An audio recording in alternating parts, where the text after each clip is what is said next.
So what I'm going to do, now that I have my zeros and ones, instead of printing the matrix, I want to make a picture. Now here's the thing. You want to think about making a picture where you have an X component and a Y component, and then based on the X and the Y component, whether or not it's going to be a 0 or a 1. Okay? So in order to make that all line up well, we need to start with our favorite whoopsie-doos-its, our favorite function from MATLAB, which is, of course, mesh grid. Who doesn't love mesh grid? But I'm pretty sure that mesh grid isn't going to work because I'll bet you it's in, oh, it is in NumPy. It just went ahead and NumPy'd it for me. Okay, so we're in mesh grid. So now I have an X and a Y coordinate, and at each X and Y coordinate, I'm going to either plot the 0 or the 1 that comes from the Mandelbrot check. Okay.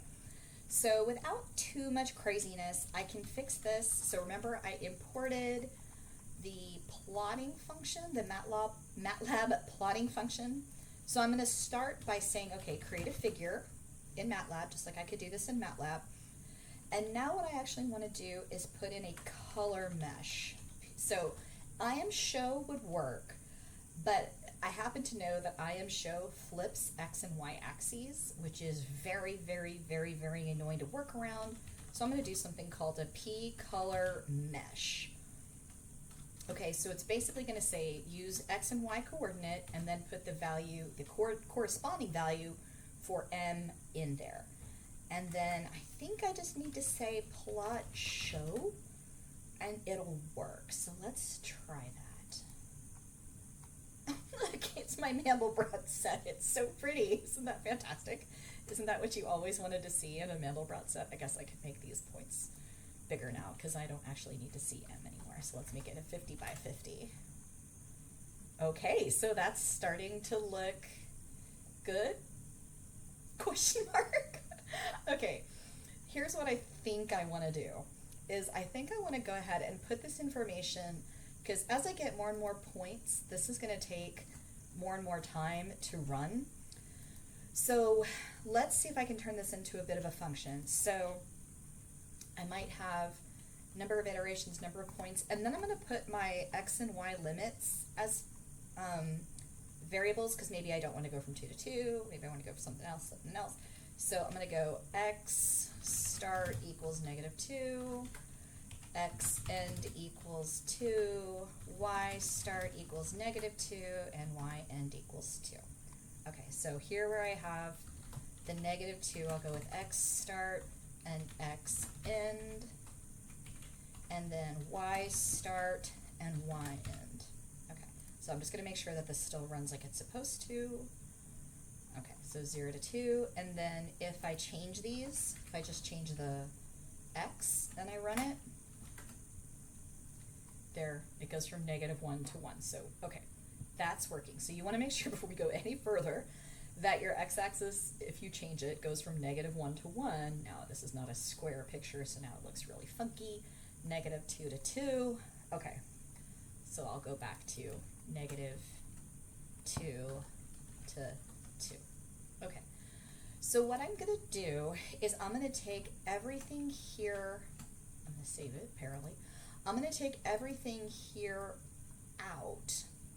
Okay, so this part here, I'm going to Control X to cut it, and then I'm going to come down here, I'm going to create a new place for code, and I'm just going to hit paste.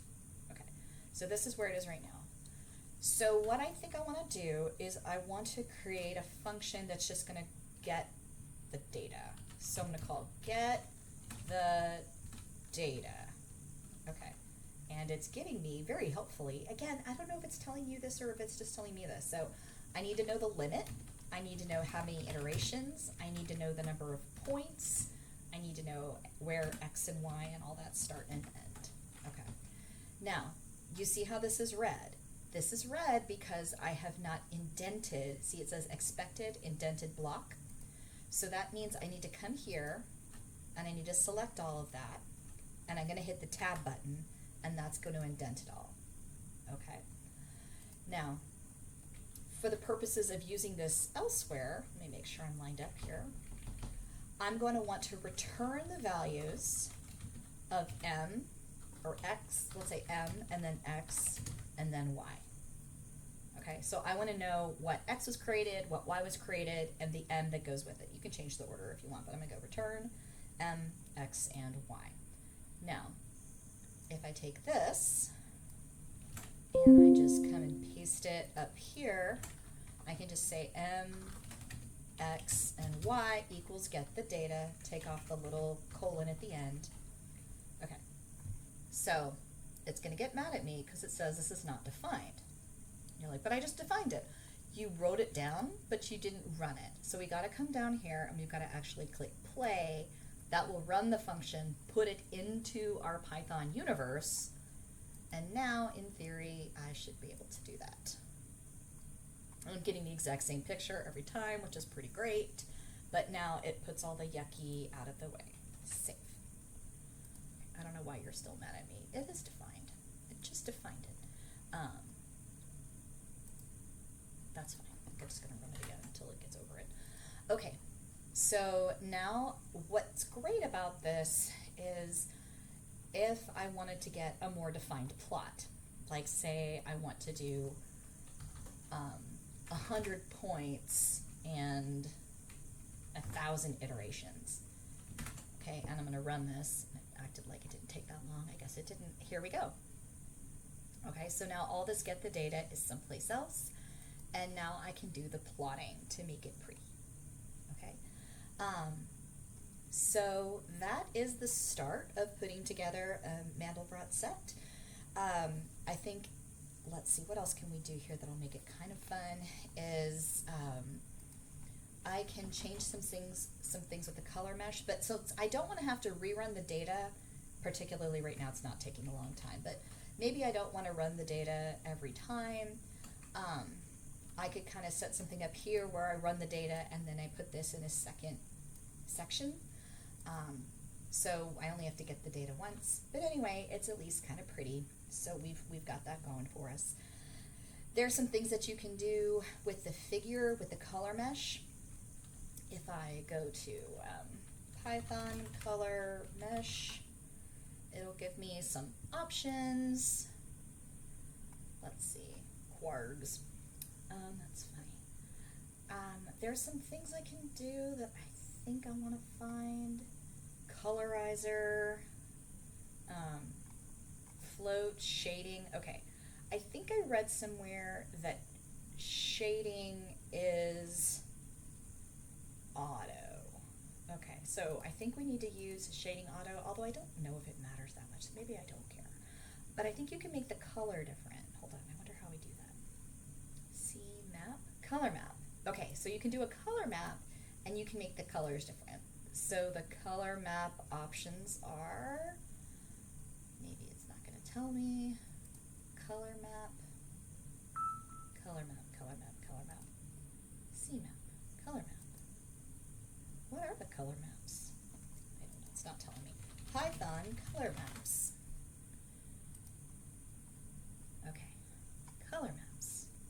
Wow, that's not helpful. Oh, here we go. Okay, here are some color maps. There's Virturis, Cividis, Magma, Inferno, Plasma, and then blues and purples and blue, greens, and yellow, green. Man, they're not creative coming up with these.